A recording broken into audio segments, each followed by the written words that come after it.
सिद्ध प्रभु जय जय।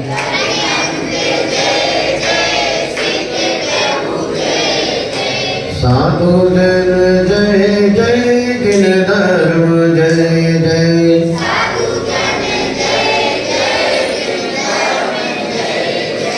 हरिहंत मंगल सिद्ध प्रभु मंगल।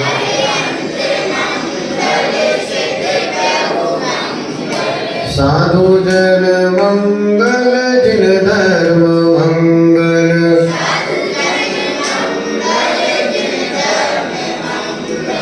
हरिहंत उत्तम सिद्ध प्रभु उत्तम।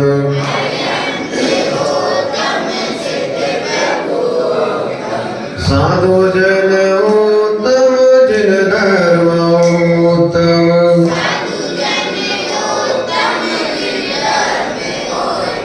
हरिहंत शरणा सिद्ध प्रभु शरणा।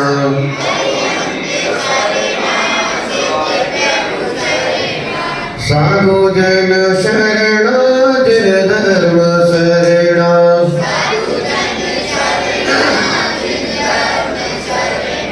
साधु जन शरणा, जिन धर्म शरणा।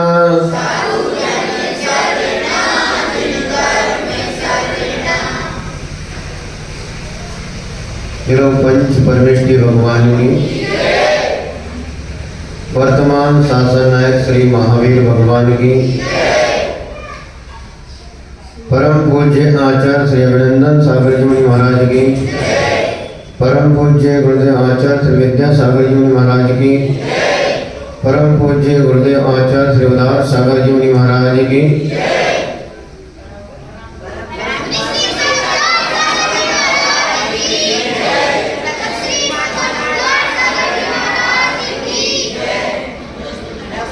धर्म प्रेमी बंधुओं, जिंदगी एक है, जीने के तरीके अनेक हैं।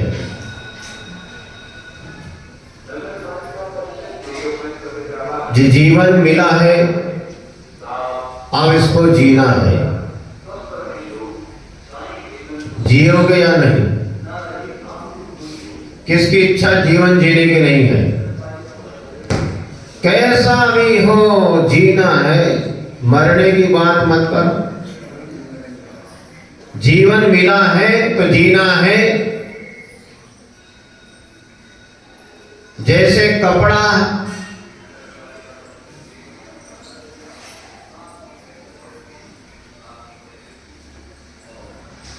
चूहा भी काटता है और दर्जी भी काटता है।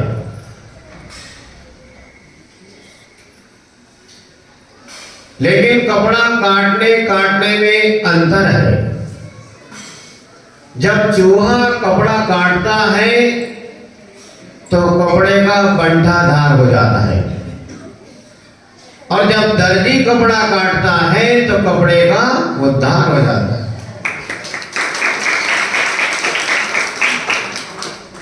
काटने में अंतर है। अब जिंदगी मिली है, क्यों भाई? कैसे कट रही है? बोले ऐसे ही कट रही है। अब जिंदगी मिली है तो काटना है। तो जिंदगी को काटना नहीं, जिंदगी को जीने के अनेकों तरीके हैं। जैसे कपड़े को चूहा काटता है और दर्जी भी काटता है, तो काटने में फर्क है। उसी प्रकार हमें इस जीवन को जीना है तो अज्ञानी बनकर नहीं, ज्ञानी बनकर जीना होगा। अज्ञानी इस जीवन को तमाशा बनाकर जीता है और ज्ञानी तीर्थ बनाकर जीता है। अब इस जीवन को हुकुमचंद जी गेवरासा, कस्तूरचंद जी गेवरासा,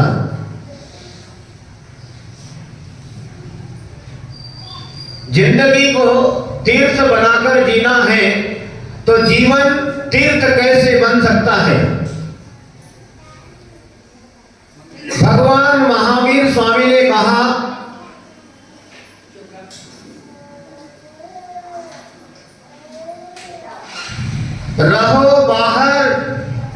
लेकिन जियो भीतर। आप देखो दुनिया में आए हैं तो रहना तो सबके साथ है, लेकिन जियो भीतर।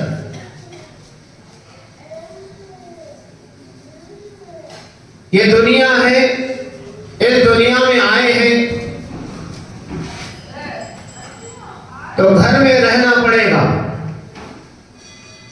आप लोग कहाँ रहते हैं? घर में। और घर में कौन कौन रहते हैं? सभी लोग रहते हैं। अब उनके बीच में रहना पड़ता है तो रहना पड़ेगा, घर में रहना पड़ेगा।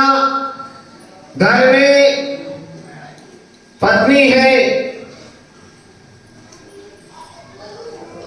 पत्नी की अपेक्षा पति है, पिता की अपेक्षा पुत्र है। तो घर में पत्नी भी है, पति भी है, पुत्र भी है, पुत्री भी है, सास भी है, ससुर भी है। उन सबके बीच में हमको रहना है और सबकी सुनना है और सबको एक दूसरे को निभाना पड़ता है। और इस दुनिया में आए हैं तो कुछ ना कुछ पेट पूजा के लिए कुछ ना कुछ करना भी होता है, व्यापार करना होता है, व्यापार करना पड़ेगा, व्यवहार करना पड़ेगा, व्यवहार में जीना पड़ेगा। लेकिन व्यवहार की सच्चाई के साथ साथ वास्तविक सच्चाई को भी याद रखना होगा। ये घर, ये दुकान, ये मकान, ये स्त्री, पुत्र, पिता, माता, रिश्तेदार, ये सब व्यवहारिक सच्चाई है कि ये हमारे हैं। लेकिन वास्तविक सच्चाई क्या है? वास्तविक सच्चाई कोई किसी का नहीं है। वास्तविक सच्चाई यही है कि आदमी अकेला आता है और अकेला जाता है। जब इस दुनिया में आए हैं तो घर में रहना होगा, दुकान मकान करना ही होगा, व्यापार करना ही होगा। और भागकर जाओगे भी तो कहां जाओगे? बेगमगंज से भागोगे? कहां भागोगे? सागर, भोपाल, चंदनहारी, मरकंडी, पड़रिया है? वहां से भागकर यहां आए हैं।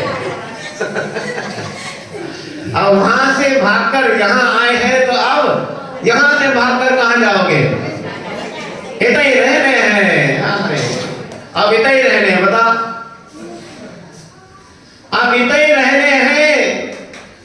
तो सच्चाई तो ये है कि दुनिया में आए हैं तो भागकर कहां जाओगे? जहां भी जाओगे वहां आपकी टांग खींचने वाले मिल जाएंगे। कहो भाई साहब, जहां भी जाओगे आपकी टांग खींचने वाले मिल जाएंगे, आपको सताने वाले मिल जाएंगे, आपको परेशान करने वाले मिल जाएंगे। ये व्यवहारिक बातें हैं। लेकिन सच्चाई तो ये है, व्यवहारिक सच्चाई के साथ साथ हमें वास्तविक सच्चाई का भी ध्यान रखना होगा कि दुनिया में आए हैं तो कहां तक भागोगे? ये तो गांव से शहर में आए, शहर से गांव में गए, उस गांव से इस गांव में, इस शहर से उस शहर में, लेकिन भागना आदमी का क्रम जारी है। भागने की प्रक्रिया प्रारंभ है। कभी यह मनुष्य गति में आता है, अपने कर्मों के द्वारा भगाया जाता है तो नरकों में जाता है, नरकों से भगाया जाता है तो तिर्यंचों में आ गया, तिर्यंचों में आ गया तो नरकों में चला गया, मनुष्य में आ गया। तो चारों गतियों में ये भटक रहा है, भागना भागना भाग रहा है। एक व्यक्ति तेज गति से दौड़ते हुए भाग रहा है, भाग रहा है। उसको देखकर लोग अचंभे में पड़ गए कि इतना तेजी से ये भागते हुए जा कहां रहा है। तो एक व्यक्ति के मन में आया, वो उसके पीछे लपका, बोले भाई साहब सुनो तो। बोले हमें आपकी नहीं सुनना धंधा, हमें बहुत काम है। बोले कहाँ जा रहे? बोले पता नहीं। अरे सुनो तो। बोले कहाँ जा रहे? बोले पता नहीं। कहाँ से आ रहे हो? बोले ये भी पता नहीं। अरे कहाँ से आ रहे पता नहीं, कहाँ जा रहे पता नहीं, अच्छा ये तो बताओ कि तुम कौन हो? बोले ये भी पता नहीं। कहाँ से आ रहे पता नहीं, कहाँ जा रहे पता नहीं, तुम कौन हो ये भी पता नहीं, और भागे जा रहे हैं। तो बिना लक्ष्य के जो भागता है उसे अपनी मंजिल नहीं मिलती है। यदि भागना भी है तो भागो, लेकिन अपना लक्ष्य बनाकर भागो तो अपनी मंजिल मिल जाएगी। बिना लक्ष्य के भागते रहो, लेकिन भागने के साथ साथ जागते भी रहो। जो जागेगा वो अपने भाग्य को पाएगा, और जो सोएगा तो वो अपने भाग्य को कभी भी नहीं जगा सकता है। ऐसे भागते भागते कितने जन्म और कितने मरण हो चुके हैं जिसकी कोई गिनती नहीं है। आप उंगलियों पर भी नहीं गिन सकते, आपके कंप्यूटर मशीन से भी नहीं गिन सकते हैं। असंख्यात भव भ्रमण हो गया है, असंख्यात जन्म मरण हो गए हैं, अनेकों बार नरकों की यात्रा हो गई है, अनेकों बार तिर्यंच गति में पहुंच गए, मनुष्य गति में आ गए, स्वर्ग के ठाट बाट भी भोग कर आ गए हैं। लेकिन स्वर्ग में भी कुछ ऐसे काम कर गए कि एक इंद्रिय बन गए, फिर कर्म जारी हो गया। एक इंद्रिय, दो इंद्रिय, तीन इंद्रिय, चतुरेंद्रिय, पंचेंद्रिय, पर्याय में जाकर ये सुख और दुख का अनुभव करता है। और ये सुख और दुख का अनुभव किसी पड़ोसी की देन नहीं है, ये वास्तविक सच्चाई है कि ये हमारे कर्मों का फल है। हमें जो मिल रहा है वो हमारे कर्मों का फल है। हम जो चाहते हैं वो हमें नहीं मिल रहा है, ये भी हमारे कर्मों का फल है। व्यक्ति शुभ और अशुभ कर्म का फल भोग रहा है। सच्चाई जीवन की तो यही है कि आज तक हमने जन्मों जन्मों में कर्मों का संचय किया है। उन कर्मों की निर्जरा करना अति आवश्यक है। ये जिन दर्शन, जिन धर्म जन्मों जन्मों के साथी से पुण्य का प्रभाव है। जैन दर्शन की प्राप्ति, जैन धर्म की प्राप्ति, अहिंसा का पालन, ये जन्मों जन्मों के साथी से पुण्य का संग्रह है। ये ऐसे ही नहीं मिल जाता है। साथी से पुण्य का उदय है। अब यहां से अब भागने की आवश्यकता नहीं है, सोचने और समझने की आवश्यकता है। अब यहां आकर हमें एक ही काम करना है, रोज चूल्हा जलाना है। कौन कौन जो चूल्हा जलाते हैं? कोई जलाते हैं? वाह, हम तो रोज जलाते हैं, रोटी बनाते हैं, भोजन बनाते हैं। और हम लोग क्या करते हैं? चाय ठंडी हो गई, तदंतर तुम्हें आके तरह दबा दो, रेगुलेटर क्या बोलते हो उसको, एक्सीलेटर, लाइटर, लाइटर। हम उतना भी काम नहीं कर सकते। लेकिन यहाँ पर स्त्री और पुरुष पर्याय को लेकर बात नहीं है। बात तो ये है कि अग्नि अन्न को पकाती है, अन्न पकने के ऊपर उसे ग्राह्य किया जाता है, ग्रहण किया जाता है। ये अग्नि ऐसी है, घर मकान दुकान सबको, जंगल को जलाकर राख कर देती है। इस अग्नि से हमें सीखना है। तो हमें ये इस अग्नि से सीखना कि हमें तपाग्नि, तपस्चरण की अग्नि में अपने आज तक जितने भी कर्म एकत्रित किए हैं, इतने कर्म एकत्रित किए हैं कि जिसके सामने हिमालय पर्वत भी छोटा है। इतने कर्म हैं और कर्म बढ़ाते ही जा रहे हैं, बढ़ाते ही जा रहे हैं। कम करने की आवश्यकता नहीं है। यदि कोई साधु संत कहे अरे इनका तो यही काम है, ये तो बोलते रहते, इनका तो पूंगी पोंगा बस नहीं रहता है, लेकिन नहीं, जिसको अपना भला करना है उसको साधु संतों की बात अवश्य सुनना चाहिए। दूसरी बात, कर्म बंधन से भी बचना है, पाप कर्मों से बचना है, दुखों से बचना है। तो एक बात ध्यान रखिए, दुखों को सहन करो। ये दुख किसी के दिए हुए नहीं है। ये दुख, कष्ट, मुसीबत, परेशानी ये हमारे ही पाप कर्मों का फल है, ये पड़ोसी का दिया हुआ नहीं है। इसीलिए दुख को सहन करो। दूसरी बात,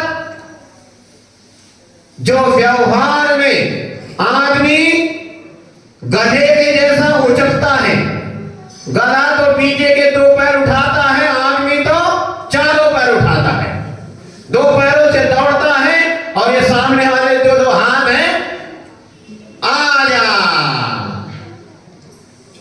अभी देखता हूं। मुंह भी चलता है, हाथ भी चलते हैं, पैर भी चलता है।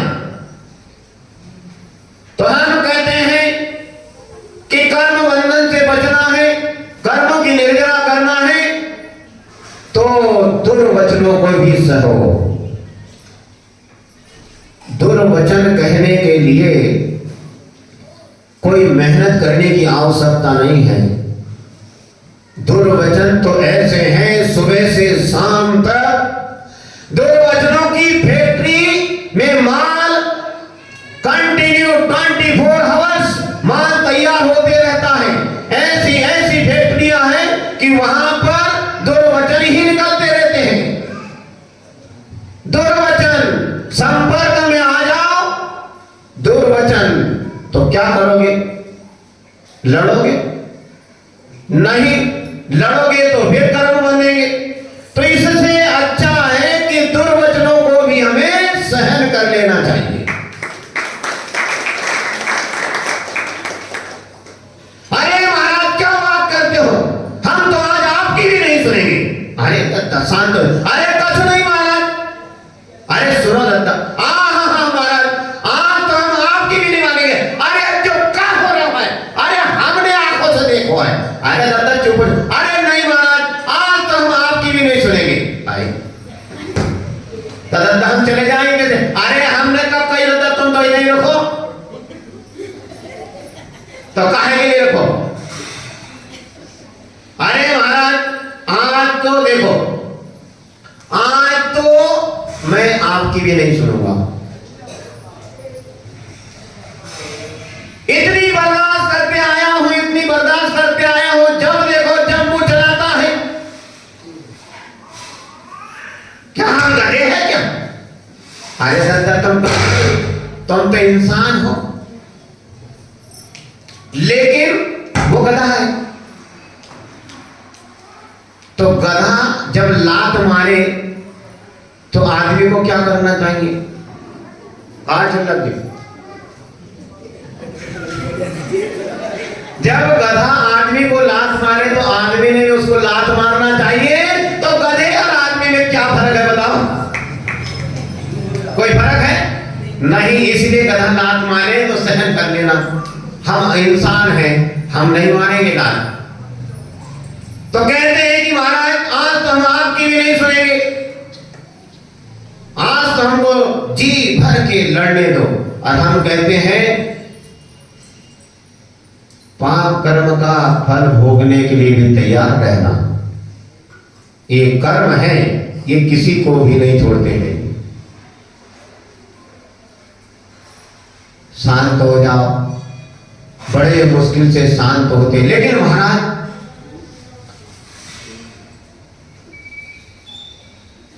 एक बार नहीं, दो बार नहीं, 3-3, 10-10, 12, 15, 17 बार हो गया वो मुझे गाली देता है। तो महाराज कहते दत्ता, उनने तुम्हें गाली दी तो तुमने कहां लाई? बताओ तो, सही बात है।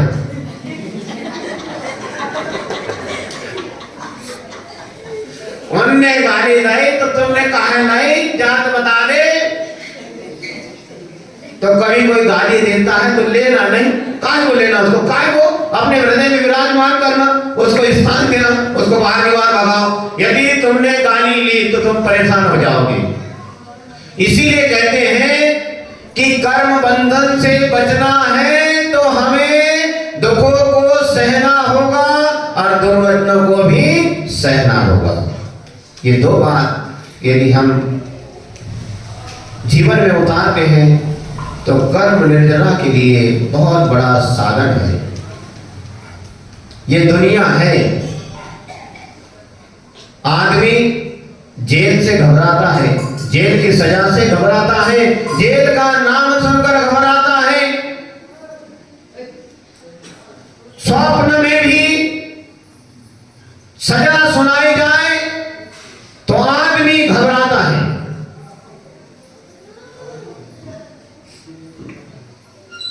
स्वप्न में किसी को सजा हो रही है, सजा होना है, 3 वर्ष की सजा होना है, जेल में रहना होगा, तो वही चिंता होती है वहां खाने को क्या मिलेगा।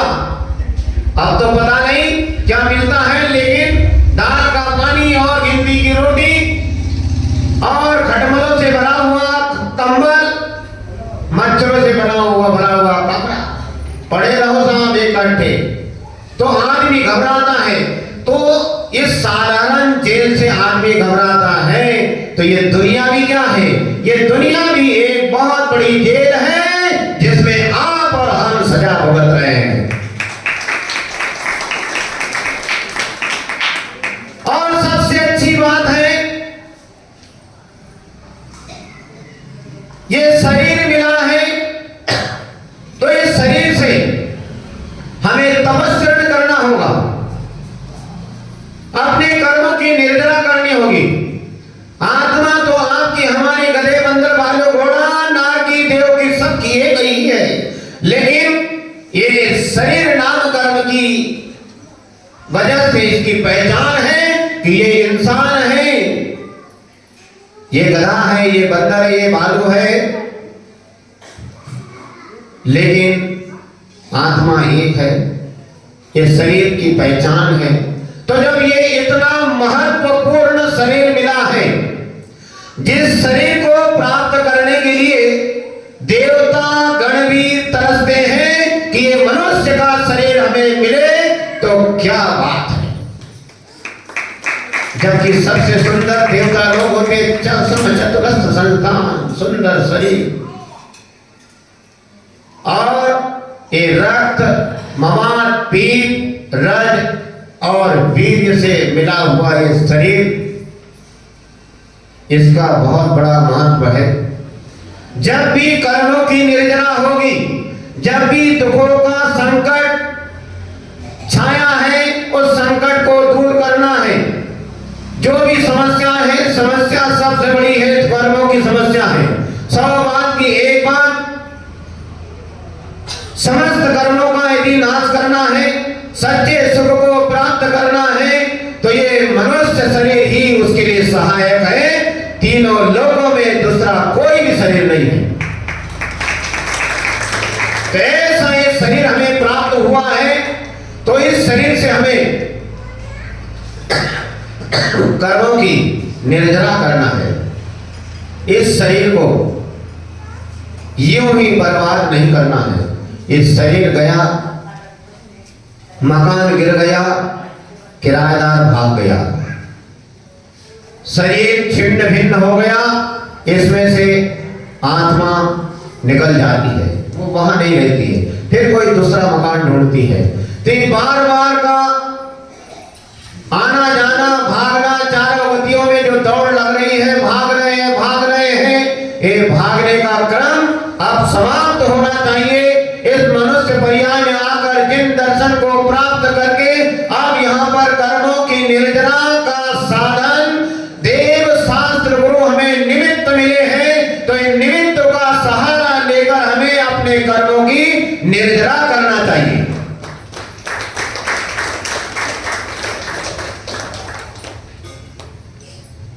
कुछ नहीं कमाते, खाने को आ जाते,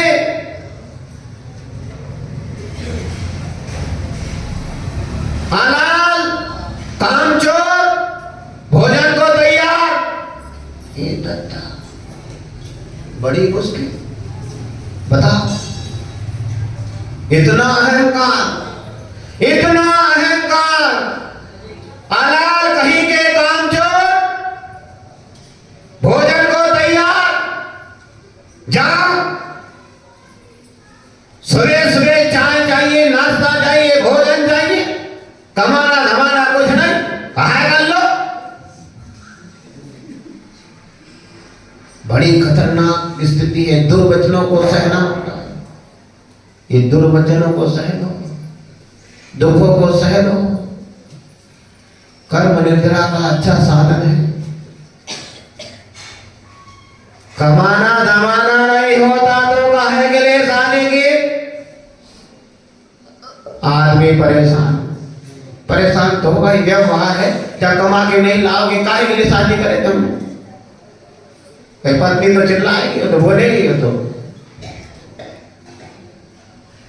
बोलेगी, हो तो वो चुप नहीं रहेगी।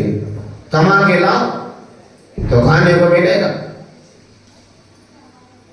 एक पत्नी पति से कहती कि जाओ दत्ता जाओ, कछु कमा के लाओ, अरे कुछ तो करो, ऐसे ही घर चल जाएगा।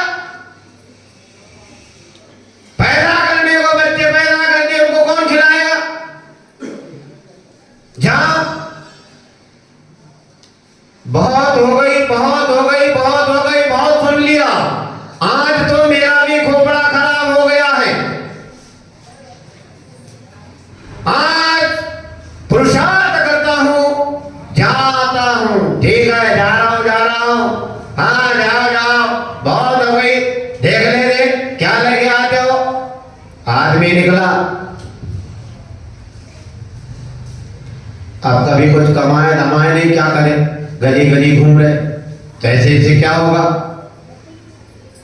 अब उसने भी सोचा कि आज तो कुछ ना कुछ करना होगा। गली गली घूमते रहा, 8 से 9, 10, 11, 12, 1 बज गया। रास्ते में एक बड़ा सा डंडा मिला, डंडा उठा लिया। अब ये डंडा क्या काम करेगा? हाथ में डंडा उठाया तो घर जाके क्या बीवी को मारेगा? हाँ, कुछ लोगों का विचार होगा आप तो यही हो सकता है, इसके सिवा क्या होगा। लेकिन नहीं, उसने डंडा उठाया, आगे चला। एक गली में उसे बड़ा सा सांप दिखा और वो भी मरा हुआ। अब आदमी की बुद्धि देखो, उसने उस डंडे से उस मरे हुए सांप को उठाया और अब चला उस सांप को डंडे में लेकर सीधा एक्सप्रेस अपने घर के दरवाजे की तरफ।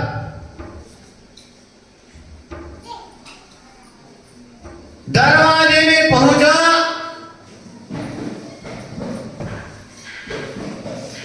आवाज लगाया,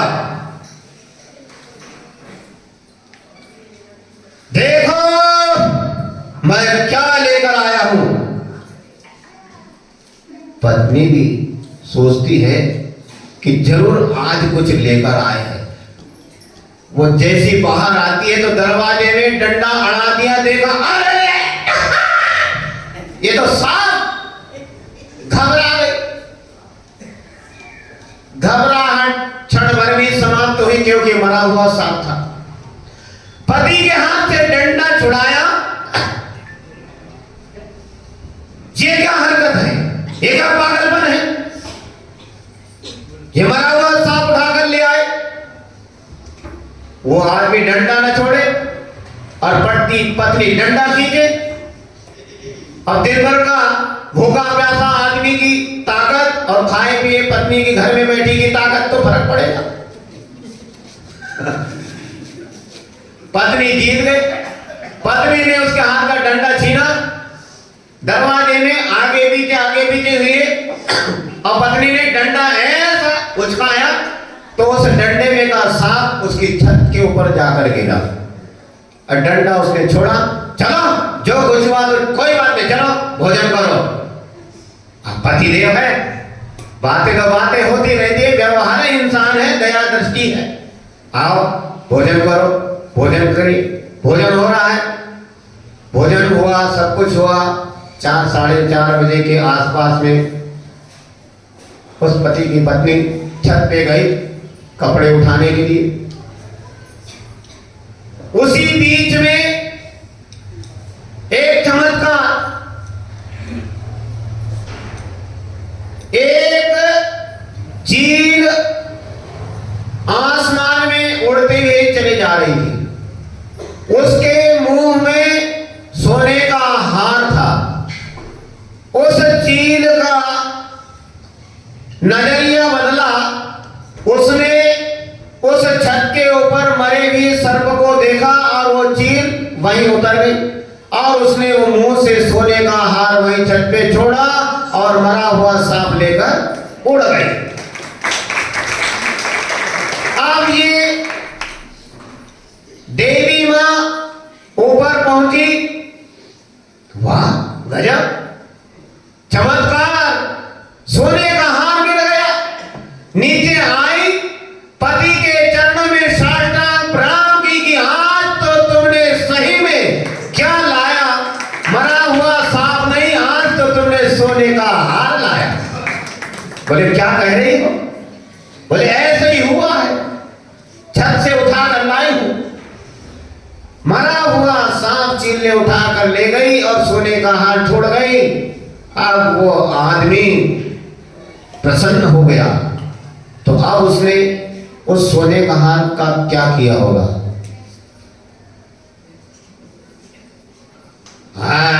अरे आपने पति के गले में पहनाया होगा।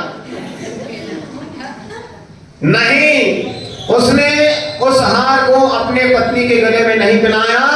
उस हार को बेचकर उसने वो कमाल कर दिखाया कि अच्छा व्यापार किया और एक दिन ऐसा धनवान करोड़पति अरबपति बन गया और धर्म ध्यान में जुट गया,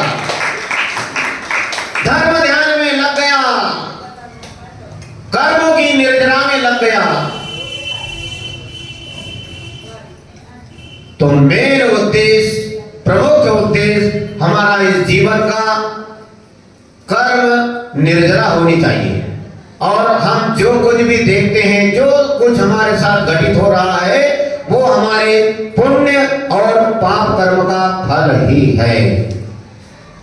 इस बात का हमें ध्यान रखना चाहिए। और ये मनुष्य जन्म हमें मिला है, ये भागते भागते भागते अब यहाँ आए हैं, तो अब यहाँ से हमें भागने का क्रम छोड़कर ऐसी कुछ दौड़ लगाना है कि 16वें स्वर्ग से ऊपर अनुत्तर विमान, नवग्रह अनुत्तर विमान से ऊपर सब कुछ छोड़कर नग्न दिगंबर अवस्था को धारण करके कर्मों की निर्जरा करते हुए, और जब ये नग्न दिगंबर रूप हमें नहीं प्राप्त हो रहा है किसी कारणवश, तो श्रावक धर्म का पालन करके हमें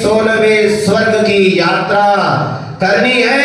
और यदि हमारा सामर्थ्य और हमारी शक्ति, हमारी हिम्मत, हमारा साहस यदि है तो हमें नग्न दिगंबर साधु बनकर उस मोक्ष लक्ष्मी को प्राप्त करना, ऐसा जीवन का उद्देश्य होना चाहिए। इसी मंगल भावना के साथ उपस्थित समस्त जन समुदाय को हमारा बहुत बहुत आशीर्वाद। परम पूज्य गुरुवर आचार्य श्री उदार सागर जी महाराज की